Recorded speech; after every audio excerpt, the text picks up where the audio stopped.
This is one of my most embarrassing stories. Right before I delivered a TEDx talk, I was backstage, 2 microphones clipped on, hair and makeup done, 30 seconds from walking out. I felt like nothing could stop me in that moment, except for one small thing, my bladder. My bladder picked the exact moment to call. I couldn't wait, so I sprinted to the bathroom. When they announced my name and started to review my background, I was still back there in the bathroom. I came running out, laughing awkwardly, and walked straight onto the stage. Thank you for the organizers for lying for me. I'm a urologist and I was having some trouble with my flow in the bathroom.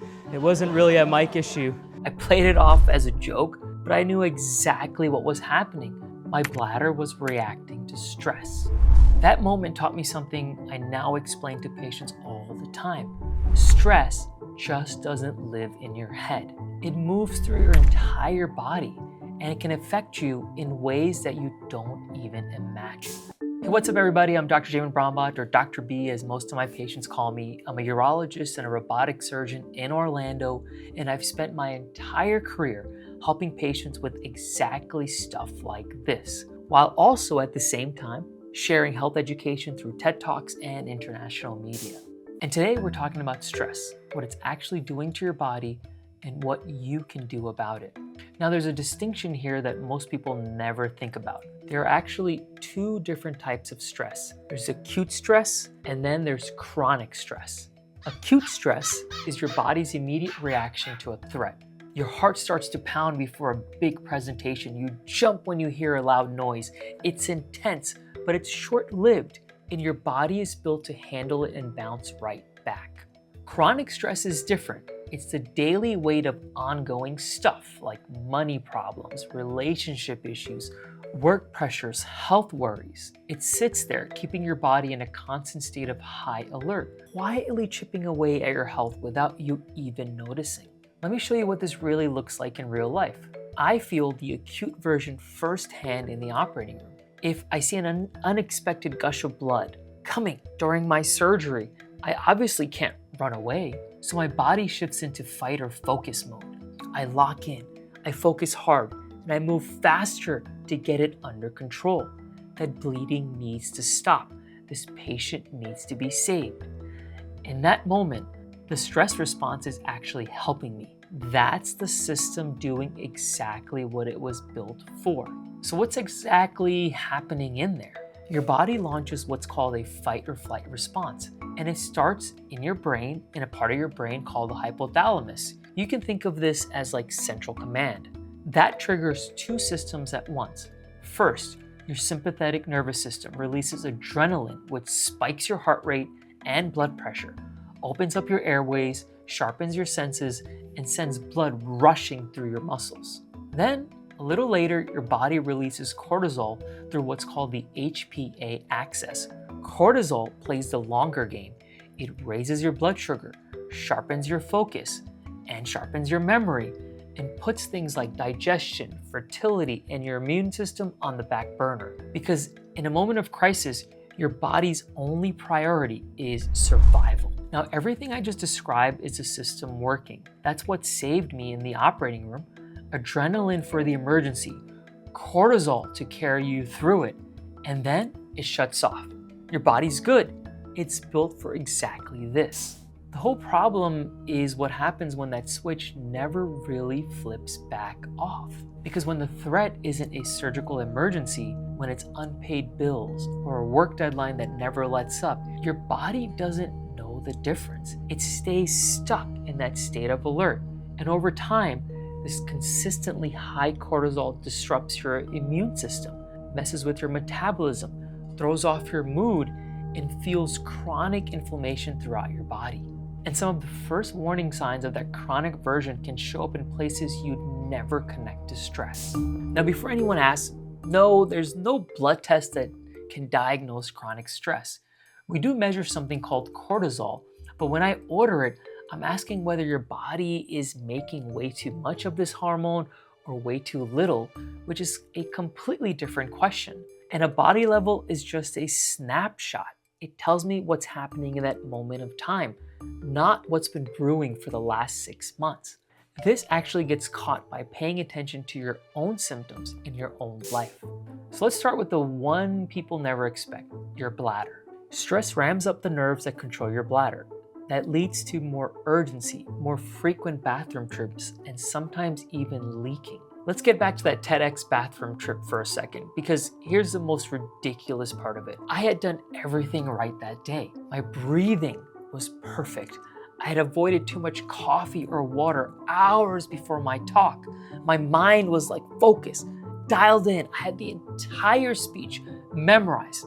I was like locked in, ready to go, ready to put on the best presentation ever for this TED Talk.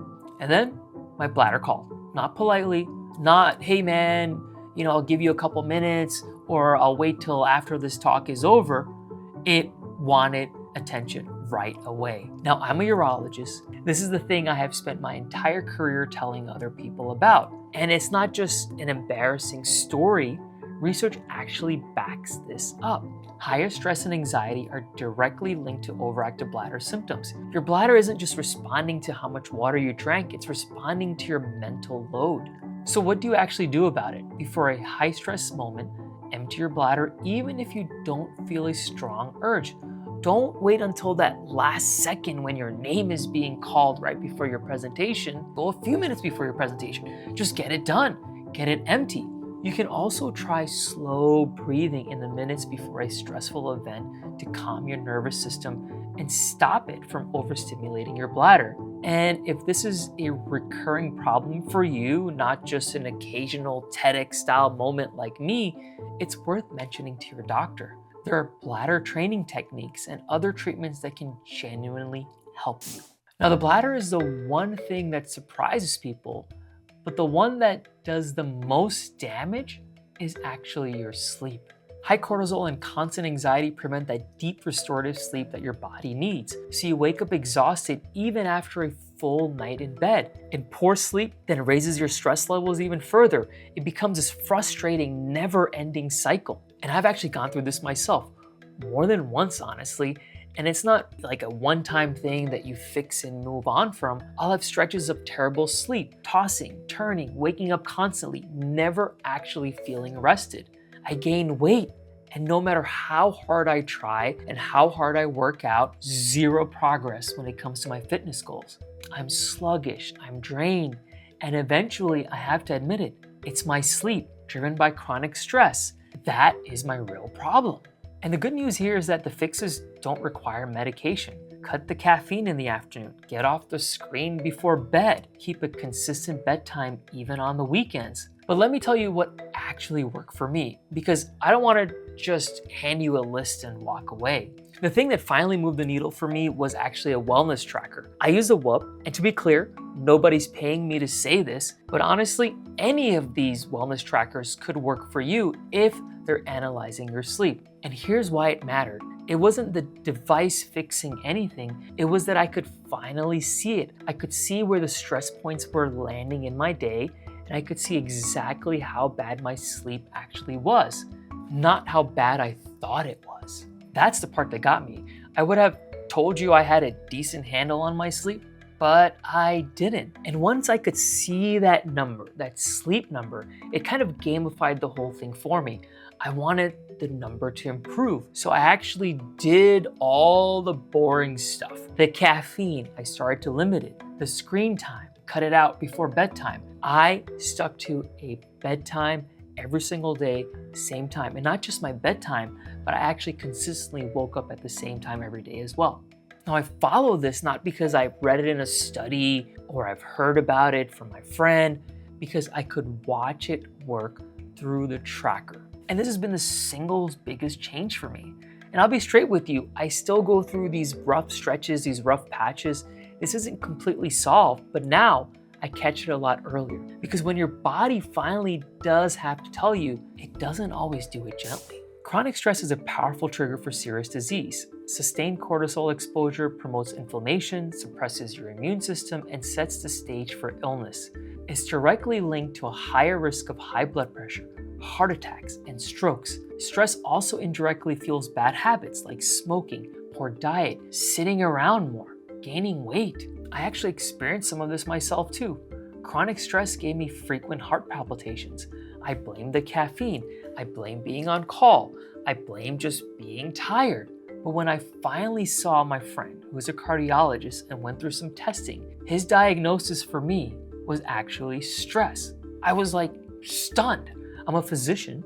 I'm a doctor. I diagnose other people with this. And chronic stress had quietly compromised my own health without me actually realizing it. Your body sends signals before it sends emergencies.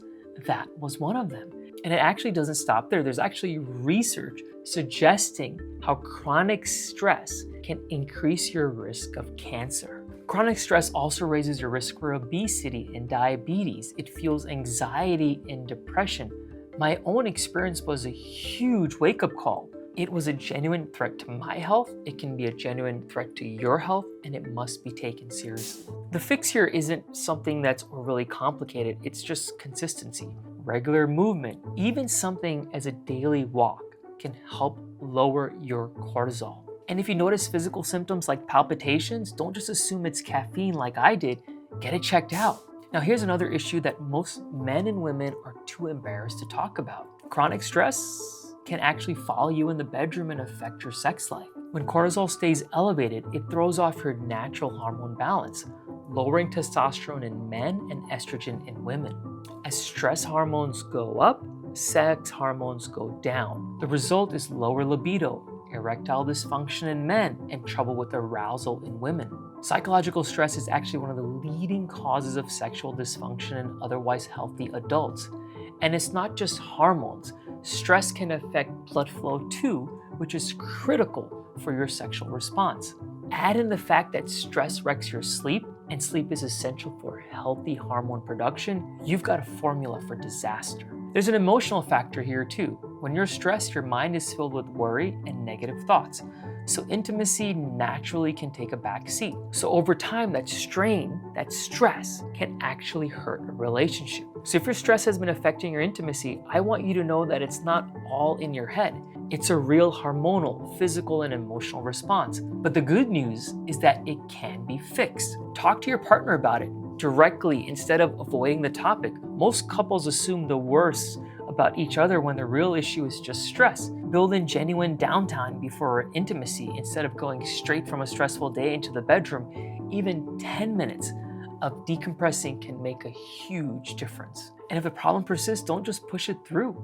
Bring it up with your doctor. Treating the stress often resolves the symptom without needing to jump straight to a medication. But there is one point of caution. Don't assume it's stress just because stress is the obvious answer. There are other causes worth ruling out, and some of them are more serious. Erectile dysfunction in particular can be an early warning sign about your heart. And let's just be clear, not all stress is bad. Acute stress is the one that saved me in the operating room. It'll motivate you. It'll help you rise to the challenge, and then it lets go.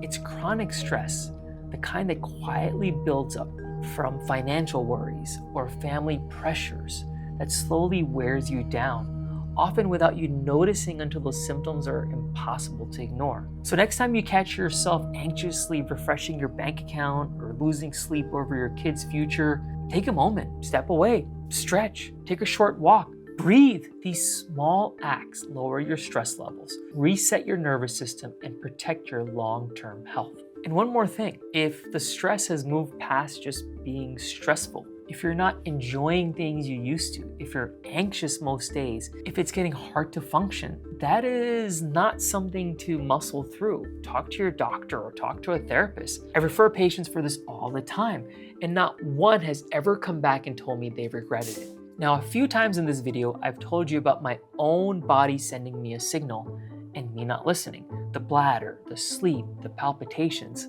I want to be a better role model than that. Not for the internet or for YouTube, but for my kids. I want to be around for memories that we'll be creating on vacations and things we do at home. And just to be 100% honest and transparent with you, I think most of my stress, I think I did it to myself. So every day I try to look at things that I'm doing to myself, things that are stressing me out, things that may affect my longevity. And every day I try to take one step closer, decreasing that stress so that I can live better. Thank you so much for watching. If you got something out of this video, please hit that subscribe button.